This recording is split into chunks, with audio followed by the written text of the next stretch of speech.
เสียชีวิตเลยความน่าจะใช่ไหม Çık git.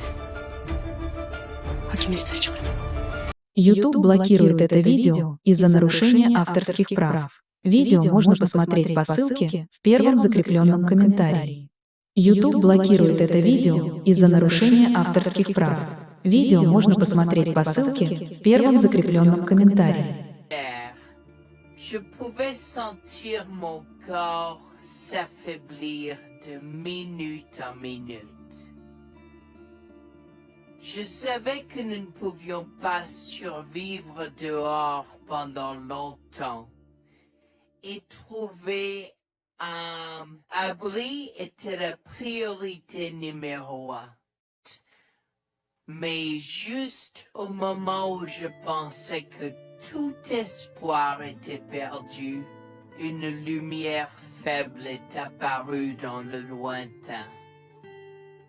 Nous avons trébuché vers elle à moitié aveugle et à moitié gelé, jusqu'à ce que nous atteignions enfin la petite cabane aperçue auparavant. Avec ces bouffées de fumée qui s'élevaient toujours dans le vent rude, nichées dans une clairière. Avec les quelques forces qui me restaient, j'ai frappé à la porte aussi fort que possible et je me suis effondré dessus. Maintenant, qui pourrait, oh Harold, apporter de l'eau bouillante et des couverts tout de suite? Un couple âgé et gentil nous a accueillis. Ils étaient si aimables de nous permettre d'enlever nos vêtements gelés, de nous baigner dans l'eau qu'ils ont tirée pour nous et de nous asseoir près du feu avec une nouvelle paire de vêtements et leur offrant une soupe chaude et des couvertures pour nous envelopper. Nous nous sommes blottis ensemble dans la chaleur. Mes sentiments de colère et de frustration ont commencé à bouillir. Comment ont-ils pu faire ça? J'espère qu'ils viennent dehors. Il y a plus de gens dehors? Nous devons aller les chercher. Non, ne te dérange pas, c'est ma belle-mère et mon mari inutiles. Ils nous ont laissé là pour geler. Tu dis un mensonge. Pourquoi ferais-tu une chose aussi horrible? Je savais que Becky était toujours comme ça, mais Lucia, pas moyen qu'il nous ferait ça. Attends une seconde. Becky, ce nom me dit quelque chose. Est-ce la dame avec une fine silhouette, les lèvres pincées et sérieuses tout le temps? Porte-t-elle des lunettes pourpres et une taupe sur sa lèvre spéa? La même. Comment la connaissez-vous? Elle a l'habitude de parcourir ces régions, mais c'est bizarre de faire une telle chose pendant cette période où les tempêtes de neige sont abondantes. En fait, je ne l'ai jamais vue dans ces parages pendant cette période de l'année. Maintenant, chérie, s'il te plaît, dis-nous comment tu la connais. Je suis sa belle-fille. Nous sommes venus de Floride parce qu'elle n'avait jamais vu son petit-fils Freddy depuis sa naissance. Je voulais vraiment qu'ils se lient d'amitié et se connaissent. Mais Anne semblait désintéressée, même après que nous soyons venus de si loin. Freddy était blotti contre moi, endormi dans mes bras, avec un sourire sur son visage. Dieu merci, il allait bien. Dieu merci, il était en sécurité. Comment son petit corps a survécu tout cela? Encore un mystère pour moi. Mais plus je le regardais, plus je devenais frustré par son père, inutile, et sa grand-mère. Elle est magnifique. Cela nous fait pleurer de savoir que cela se produit. Vous voyez, nous n'avons pas d'enfants. Nous ne pouvions pas en avoir. Alors nous avons décidé de venir vivre sur les montagnes. C'est la vie que nous avons toujours voulu, mais nous ne pouvons pas combler les lacunes dans nos cœurs.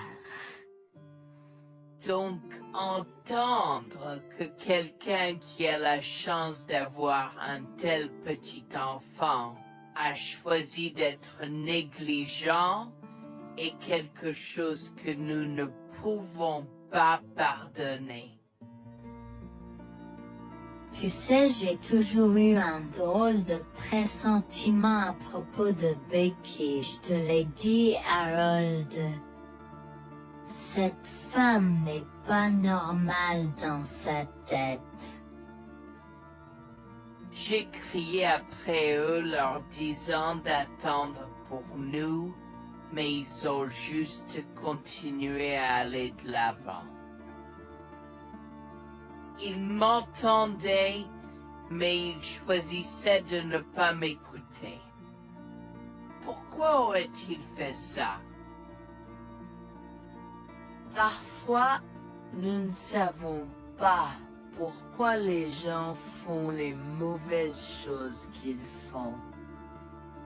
Tout ce que nous pouvons faire, c'est faire de notre mieux. Nous avons continué à converser le reste de la soirée, et aussi en colère que je fusse. Avec stade je m'ai fait cheveux merger parce que je savais que Lucien et moi étions exécurés. Le matin est venu et il semblait que la tempête de neige se soit calmée.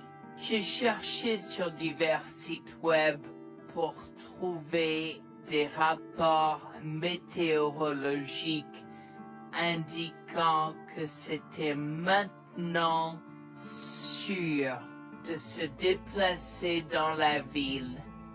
Et la ville. J'ai échangé des coordonnées avec Georgina et Harold, les remerciant pour tout l'amour et les soins qu'ils nous ont montrés. Il n'y a pas besoin de nous remercier. Nous avons juste fait ce qui était juste. N'importe qui, avec la moitié d'un cœur, aurait fait la même chose. S'il vous plaît, laissez-moi vous raccompagner chez vous. Harold et Georgina nous ont accompagnés à la résidence et, oh mon Dieu, nous avons trouvé Lucien et Rebecca assis confortablement sur le porche avant, comme si Freddy et moi étions sur le point de mourir la veille.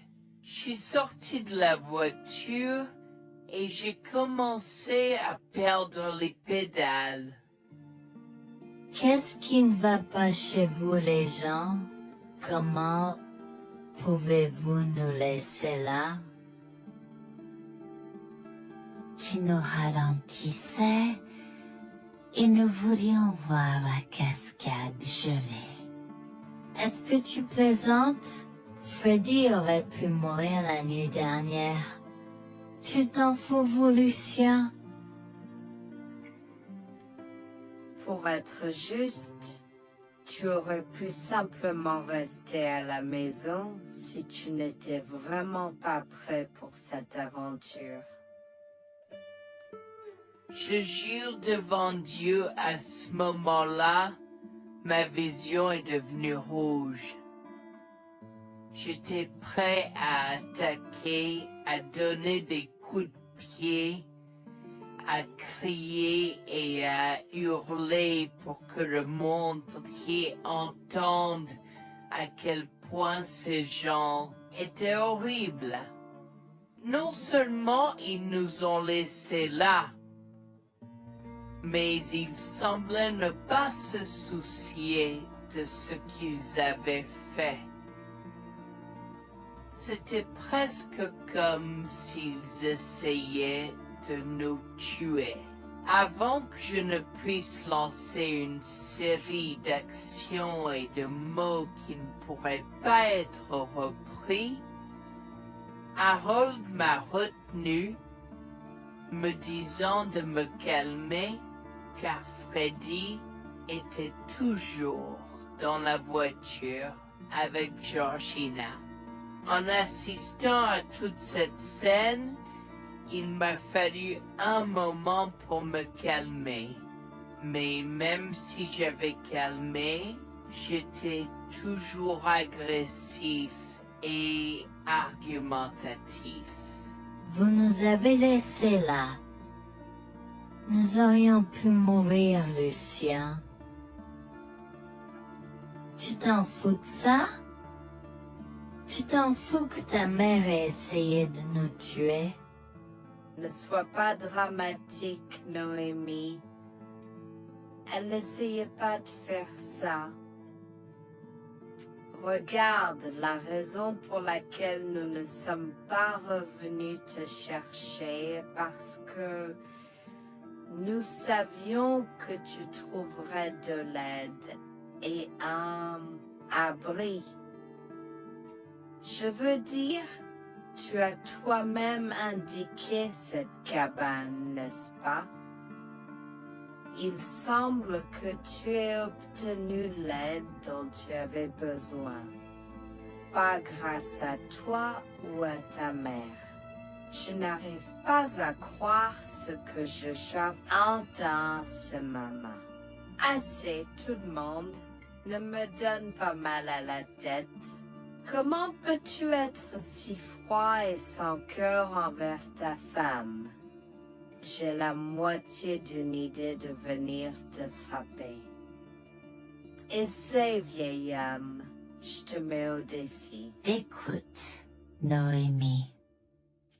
Je suis désolée que tu n'aies pas pu gérer un peu le mauvais temps, mais je jure qu'il n'y avait aucune mauvaise intention de ma part.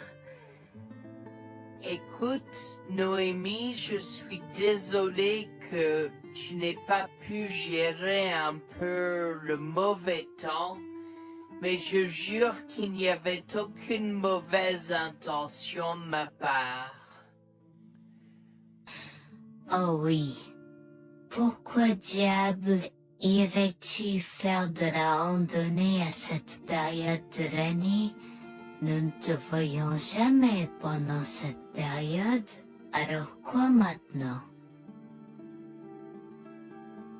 Pourquoi maintenant quand tu as un enfant qui ne voulait que se connecter avec toi?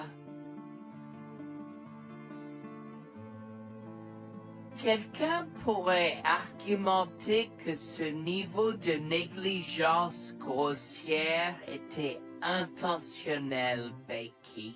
Tu es une personne malade et pathétique. Cela a semblé faire fondre l'extérieur froid et dur de Becky, qui avait l'air douloureuse, du moins pendant un instant, avant de revenir à son extérieur de méchante sorcière de l'Ouest. Je ne sais pas ce que tu essaies d'insinuer, mais si tu cherches une bataille, je peux t'assurer que tu la perdras. Tu oublies que je suis une femme riche. J'ai accès au meilleur. Voyons comment ton petit argument va se passer en cours, vieil homme. Vous êtes pas là avec votre malade joueuse sourire. Je souhaite que vous restiez fiers. Tu sais quoi, Noémie? Je m'en fiche maintenant. Je n'ai plus besoin de faire semblant devant toi et tout le monde. Alors, laisse-moi te dire les choses clairement pour que tout le monde puisse entendre. Je m'en fiche de toi et de ce bébé. Honnêtement, je souhaite que vous soyez tous les deux morts hier. Au moins, vous auriez arrêté de me déranger avec vos tentatives pour rencontrer ce bébé. Est-ce que je parais en avoir quelque chose à faire? J'ai fait mon geste vers elle comme si mon corps avait une volonté propre. Je me suis approché d'elle et l'ai giflée. J'ai continué à la gifler et à donner des coups de pied aussi fort que possible jusqu'à ce que Jack et Harold me déchirent. Tu m'insultes. Comment osais-je? Comment osez-vous vous asseoir là et défendre cette sorcière? Elle l'avait mérité.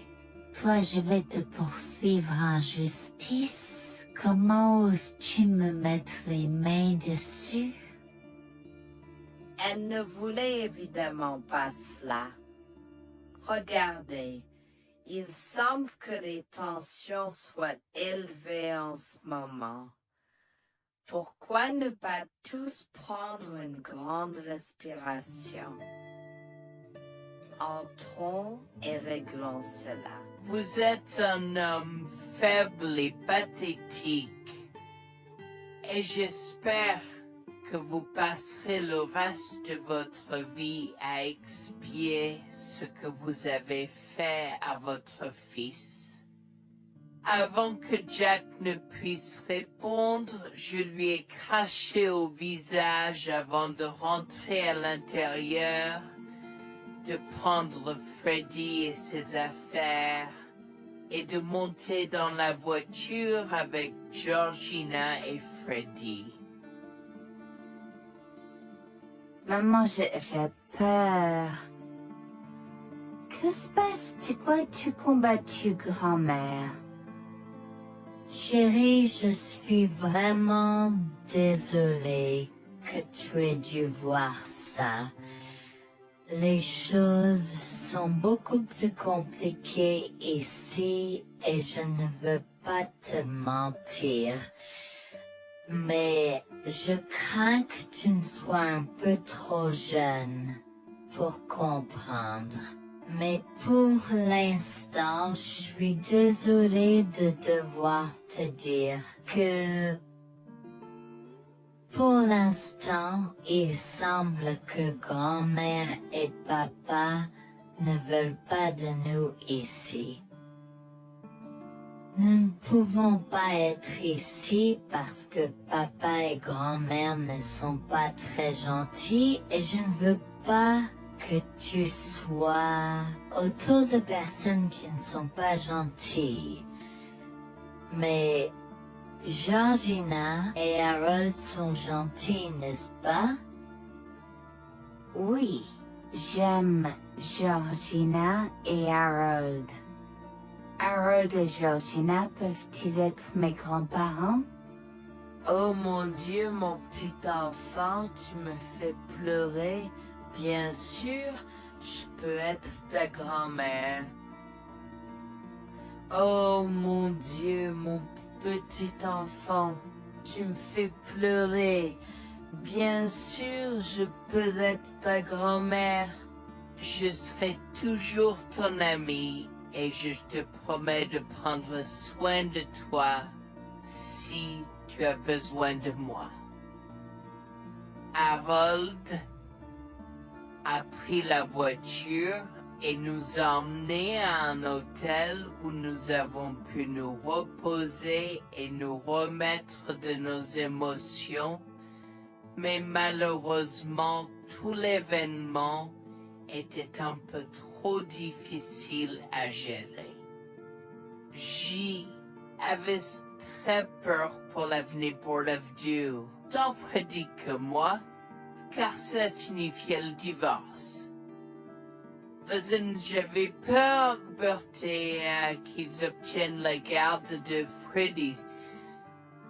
Décidé de parler au gymnase et c'est propos de la question une fois que Freddy s'était endormi. Que vais-je faire? Je vais aller en prison? Nonsense. Cette sorcière ne portera pas plainte. Et si elle le faisait, elle ne le fera pas. Car nous avons des preuves de sa conspiration pour commettre un meurtre. Comment? Nous sommes toujours préparés, chérie. Nous avons secrètement enregistré toutes les preuves. Maintenant, vous pouvez emporter cet enregistrement avec vous et l'utiliser contre votre mari et belle-mère au tribunal. Vous êtes des anges déguisés. Comment avez-vous fait ça? Quand? Comment? Chut, mon enfant, ne t'inquiète pas de tout ça. Écoute simplement l'enregistrement audio. Nous avons écouté et effectivement toutes les preuves avaient été enregistrées, y compris la partie où j'ai attaqué physiquement sa mère. Maintenant, ils vont me faire pour coups et blessures. Oh mon Dieu, pourquoi je fais ça? Maintenant, Bonjour, je m'appelle Jeanne et j'ai 37 ans. Je rédige ceci parce que l'année dernière a été très difficile pour moi et mon mari Jules. Nous avons beaucoup progressé depuis cet incident et je veux juste partager cette histoire pour aider quiconque pourrait se trouver dans une position similaire. Laissez-moi d'abord vous raconter comment j'ai rencontré mon mari, adorable. Tout a commencé de la manière la plus inattendue, dans un hôpital. Jules et moi nous sommes retrouvés à passer une longue nuit devant la salle d'urgence remplie d'inquiétude et incapables de partir. Jules était là parce que sa sœur avait eu un grave accident de voiture alors que ma mère a souffert d'une crise cardiaque. Dans cet espace partagé d'inquiétude et d'incertitude, nous avons trouvé du réconfort dans la présence de l'autre. Nous avons parlé facilement, découvrant un terrain d'entente et une compréhension réelle. Comme nous avons réalisé que cela prendrait un certain temps avant d'avoir des nouvelles des médecins, nous avons décidé de faire une pause et de prendre un café au café de l'hôpital. Nous ne savions pas que ces rencontres fortuites allaient changer nos vies à jamais. Au fur et à mesure que la nuit se transformait en aube, nous avons échangé des numéros avant de nous séparer à contre-séance. Pendant que la condition de ma mère se stabilisait et qu'elle commençait sa convalescence, la sœur de Jules faisait face à un voyage plus difficile. L'accident l'avait laissée avec de graves lésions de la moelle épinière et des blessures cérébrales, et elle était paralysée de la taille aux pieds. Jules était dévasté, partagé entre le soulagement qu'elle ait survécu et la tristesse face aux défis qu'elle allait maintenant affronter. Au cours des mois suivants, Jules et moi sommes restés en contact, nous nous soutenons émotionnellement pendant les convalescences de nos proches. Nos conversations ont progressivement changé, nous permettant de partager nos espoirs, nos rêves et nos peurs. Dans l'un de ces échanges sincères, Jules a eu le courage de m'inviter à prendre un café, un rappel significatif de l'endroit où notre connexion avait d'abord fleuri. Notre amour a grandi rapidement, alimenté par la fondation que nous avons construite pendant nos moments les plus sombres. Welfare vers l'identité de l'autre et avons avoir un tale. Cela n'a pas pris longtemps pour que nous réalisions que nous avions trouvé quelque chose de vraiment spécial. Après 2 ans de fréquentation, Jules m'a demandé en mariage. Avec une joie débordante, j'ai dit oui avec enthousiasme. Notre mariage était une petite et intime célébration, honorant l'amour qui est né de nos épreuves partagées. À ce moment-là, la sœur de Jules avait besoin de soins spécialisés, et il, étant le membre de la famille le plus proche, a pris la responsabilité. Cependant, il avait également besoin d'un travail temps plein pour gérer les factures qui s'accumulaient. Inquiète qu'il soit accablé, Jules a travaillé sans relâche pour subvenir aux besoins de sa sœur et de notre avenir ensemble. Un jour, je l'ai assis et l'ai rassuré en lui disant que nous étions une équipe faisant le défi de la vie ensemble. Chérie, j'ai besoin de te parler de quelque chose d'important. S'il te plaît, prends place. De quoi s'agit-il? Tu as l'air sérieuse, tout va bien? D'une certaine manière, non. Je t'ai vu lutter pendant un certain temps maintenant. Tu sais que tu peux me demander de l'aide, n'est-ce pas? Bien sûr que je le sais. Je ne veux juste pas t'imposer mes problèmes, tu sais. Mon chéri, nous sommes une équipe. Je veux que tu te souviennes toujours de ça. Nous faisons face aux défis de la vie ensemble et il n'y a rien d'individuel dans notre relation, seulement la nôtre. Je veux te soutenir, toi et ta sœur, de toutes les manières possibles. Cela signifie beaucoup pour moi, bébé. Tu as été incroyable tout au long de tout cela. Je ne sais pas ce que je ferais sans toi. C'est exactement pourquoi je voulais en parler. J'ai réfléchi à la prise en charge d'Abby et à l'impact que cela a sur ton travail. Et si nous envisageons de la placer dans une maison de retraite? Et avant que tu ne poses la question, je connais une bonne où ma grand-mère était vraiment heureuse. Elle a même préféré cela à vivre avec son métier. Je ne sais pas, je veux dire, c'est une décision importante et risquée à prendre. Je comprends, mais réfléchis grec. Cela permettrait de te trouver un meilleur emploi payant pour que nous puissions nous assurer qu'Abby reçoit les soins qu'elle mérite. Nous pouvons la visiter régulièrement et être toujours là pour elle. Mais cela soulagerait une partie de la charge sur tes épaules. Tu as raison. C'est un choix difficile, mais je fais confiance à ton jugement. Je suis heureuse que tu me laisses enfin t'aider. Crois-moi, les choses sont plus faciles quand on peut partager ses fardeaux avec quelqu'un. Je veux dire, c'est comme ça que nous nous sommes trouvés, non? Comment pourrais-je jamais l'oublier? Je t'aime tellement. Merci de rester à mes côtés. Tais-toi, pas besoin de remerciements. Tu sais que je serai toujours là pour toi. Je t'aime aussi, chérie. Jax m'a fait confiance et nous avons trouvé une maison de retraite pour Abby. Au cours des prochains mois, Jax a trouvé un travail mieux rémunéré et a rendu visite à sa sœur tous les jours. Le rétablissement d'Abby a progressé de manière surprenante bien qu'elle soit paralysée. Elle a commencé à se déplacer dans la maison de retraite dans son fauteuil roulant, déterminée à explorer. La maison de retraite permettait aux résidents de sortir avec des membres de leur famille enregistrés, alors je lui ai envoyé une allocation mensuelle pour l'aider à s'amuser. La mère de Jax, Grégoire, a entendu parler de son dévouement au bien-être d'Abby et des efforts qu'il a déployés pour s'occuper d'elle. Grégoire est venu à notre domicile, les larmes aux yeux, pour exprimer à quel point il était fier de son fils. Mère, Pourquoi pleures-tu? Qu'est-ce qui ne va pas? Je veux juste que tu saches à quel point je suis fier de toi, Jules. Tu as montré une telle force et compassion en prenant soin d'Abby. Je ne pourrais pas être plus fier d'avoir élevé un fils aussi merveilleux. Eh bien, merci, mère. Je fais juste ce que je peux pour Abby. C'est pas facile, mais je l'aime et je veux m'assurer qu'elle va bien. Tu as fait plus que suffisamment, mon chéri. Je ne veux pas que tu portes ce fardeau seul. Je veux prendre le relais et rendre visite à Abby plus fréquemment. Tu dois te concentrer sur ton travail et ta propre vie. Abby sera bien prise en charge. Fais-moi confiance. Eh bien, ce n'est pas comme si je l'avais fait seule. Jeanne a été à mes côtés, me soutenant à chaque étape du chemin. Nous sommes une équipe et nous sommes tous les deux engagés dans le bien-être d'Abby. Oh, je sais que Jeanne a été là, mais tu as fait tellement, Jules. Il est temps que tu priorises ta propre vie et ta carrière. Abby sera entre de bonnes mains.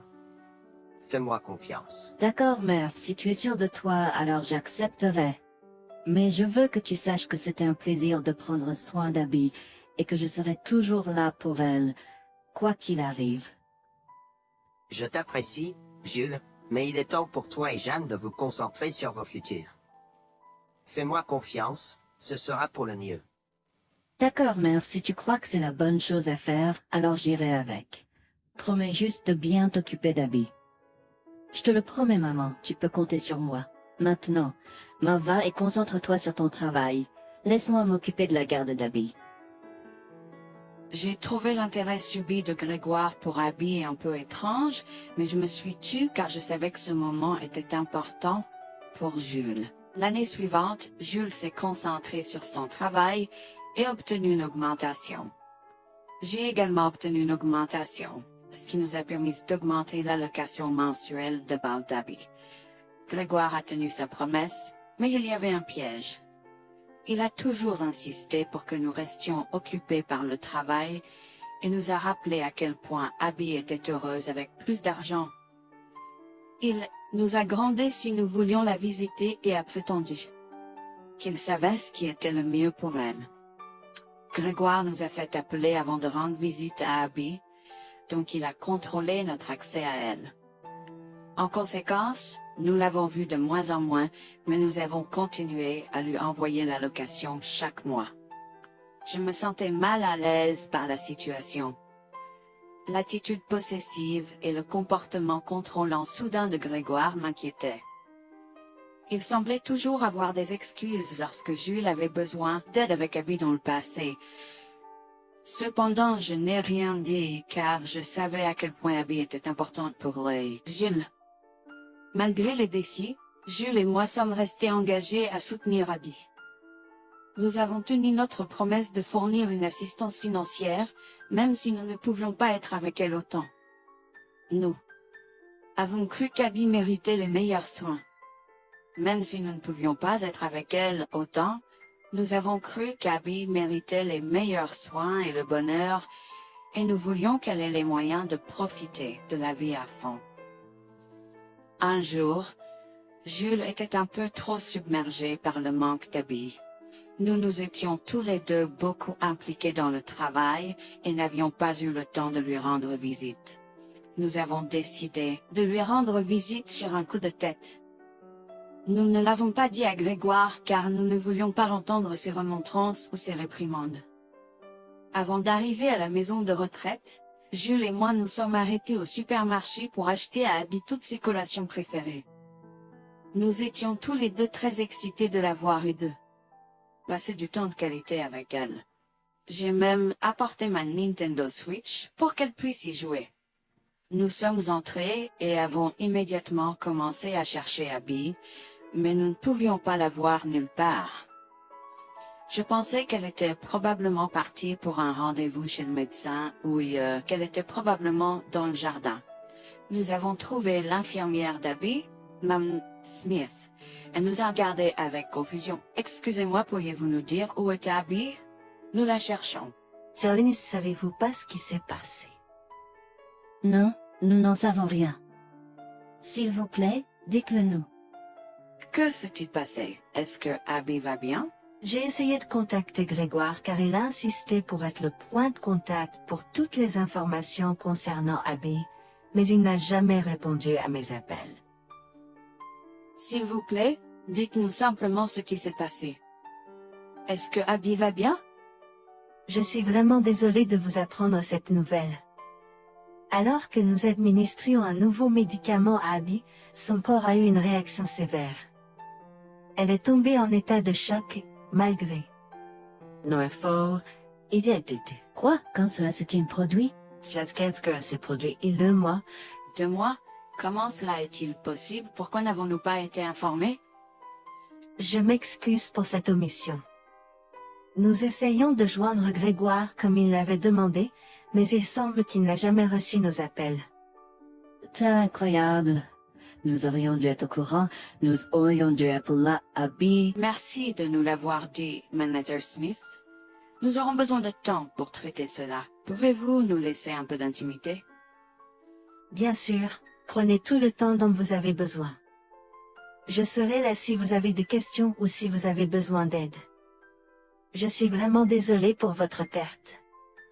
Je pouvais sentir le monde de Jules s'effondrer et le mien aussi. Bien que Abby ne soit pas ma propre sœur, je la traitais comme telle. Je m'efforçais de la connaître. Au fil du temps, je suis absolument tombée amoureuse d'elle. Nous étions comme des sœurs. Abby a été si pleine de vie malgré sa situation. Jules était un désordre de larmes, pendant que je ne pouvais tout simplement pas me résoudre à pleurer. Je me sentais tellement engourdie. Je ne pouvais pas croire que Abby était partie. Je me sentais tellement coupable qu'elle ait souffert toute seule. Je me sentais tellement coupable de ne jamais avoir pris le temps de la rencontrer. Serait-ce différent si je l'avais visitée? Je savais que Jules se sentait de la même manière que moi. Je savais que nous ne pouvions pas continuer à rester là et à pleurer. Alors je l'ai guidée gentiment hors de l'installation.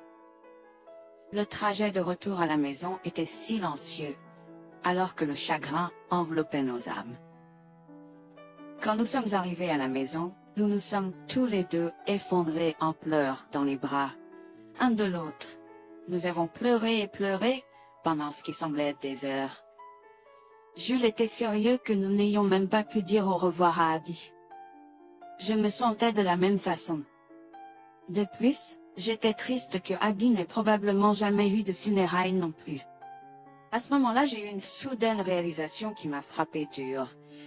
Grégoire était censé prendre soin de Abby, mais quelque chose n'allait pas. J'ai demandé à Jules s'il avait entendu quoi que ce soit de sa mère, mais il n'avait rien entendu. Alors que nous rassemblions les pièces, la colère bouillonnait en nous. Nous avons réalisé à quel point Grégoire nous avait manipulés avec soin, nous volant notre connexion à Abby et profitant de notre gentillesse. Le fait qu'elle ait probablement pris toute l'allocation d'Abby pour elle-même, la laissant sans rien, a encore plus attisé notre colère. Jules était prêt à confronter sa mère, mais j'ai réussi à réfléchir plus clairement. Chérie, je sais que tu es furieux et veux confronter ta mère, mais réfléchis en grec. Je ne veux pas y réfléchir. Je veux lui demander pourquoi elle a fait ça. Qu'a-t-elle gagné à faire ça à Abby? Moi aussi, je veux savoir la même chose, mais tu sais qu'elle niera tout ce que nous disons ou trouvera un moyen de nous blâmer pour tout. Regarde, le jour où nous donnons habituellement l'allocation d'Abby approche bientôt. Que se passera-t-il si Grégoire se présente à notre porte en réclamant l'argent? Tu penses qu'elle oserait se montrer ici après tout ce qu'elle a fait? C'est possible, chérie. Si elle le fait, ce sera son aveu involontaire envers nous. Nous pourrons l'utiliser comme preuve. Oui, et puis, nous pourrons exposer ses méfaits maléfiques à tous. Exposer sa méchanceté devant tout le monde peut ne pas être la meilleure chose à faire pour l'instant. Réunissons des preuves et engageons une action en justice à la place. D'accord, tu as raison. Nous devons aborder cela de manière stratégique. Nous allons suivre ton plan et rassembler les preuves dont nous avons besoin. Il est temps que Grégoire fasse face aux conséquences de ses actes. Nous avons tous deux pris une semaine de congé. En retournant dans la maison de retraite, nous avons recueilli le certificat de décès d'Abby comme preuve. Nous avons également consulté un avocat pour porter plainte contre Grégoire pour avoir volé une personne handicapée. Comme je l'avais prévu, Grégoire est venu frapper à notre porte en réclamant l'allocation de sa fille. Où est l'allocation d'Abby? J'attends. Pourquoi devrions-nous envoyer l'argent d'Abby à toi, mère? Qu'as-tu fait pour elle? Qu'est-ce que j'ai fait? Tu veux dire ce que je n'ai pas fait pour cet enfant insolent? Attends une minute, Grégoire. Comment as-tu exactement pris soin d'Abby? Je lui achète toute la nourriture qu'elle veut, et je réponds à tous ses caprices. Je m'assure même qu'elle prend ses médicaments quand je la visite. C'est génial. Quand as-tu vu Abby pour la dernière fois? Je l'ai visitée hier. Je suis seulement ici parce qu'elle s'inquiète que tu ne lui aies pas envoyé son allocation. Comment oses-tu mentir à mon visage? Je ne mens pas. Qu'est-ce que tu veux dire? Comment oses-tu m'accuser de mentir? Tu es aussi ingrat qu'Abby. Sans hésiter, je tends à Grégoire le certificat de décès d'Abby, ma dégoût visible dans mes yeux, alors qu'elle le regarde avec stupeur. Grégoire a vacillé, tentant de s'excuser. Quoi? Non, ce n'est pas vrai. Ma petite fille. Je suis désolé, Jules. Je suis désolé. Enregistre tes excuses, mère. Tu n'as fait que l'insulter depuis que tu es arrivée. Tu es dégoûtante. Nous avons déjà engagé des poursuites judiciaires contre toi pour tes crimes. Nous avons des preuves de ta négligence. À bien, tribunal. S'il te plaît, Jules, ne fais pas ça. Je souffre autant que toi. S'il te plaît. Arrête. Quitte notre maison et ne nous adresse plus jamais la parole. Nous ne voulons plus rien avoir à faire avec toi. S'il te plaît, ne me conduis pas en justice. Je suis désolé. Il est trop tard pour les excuses. Tu as fait tes choix et tu devras maintenant assumer les conséquences de tes actes. Petit à petit, Jules et moi avons pris des précautions et enregistré notre conversation avec Grégoire. Cette preuve supplémentaire a joué en notre faveur et la Cour a statué que Grégoire devait nous rembourser, y compris les taux d'intérêt similaires à ceux pratiqués par les banques. Elle devra nous verser des mensualités pendant les prochaines années. Jules est allé plus loin et a partagé l'enregistrement avec le reste de sa famille élargie. Par conséquent, Grégoire a fait face à l'exclusion de sa propre famille. Jules et moi avons pleuré ensemble pendant longtemps. La douleur était profonde, mais lentement, nous avons commencé à guérir. Nous avons pris une décision ferme de couper tout contact avec Grégoire. Le seul rappel de son existence était les paiements mensuels. La décision ferme de couper tout contact avec Grégoire. Le seul rappel de son existence était les paiements mensuels qu'il faisait pour nous rembourser. Nous nous sommes concentrés sur notre guérison et sur la reconstruction de nos vies. Au final, la justice a prévalu et notre amour pour Abby est resté inébranlable. Nous avons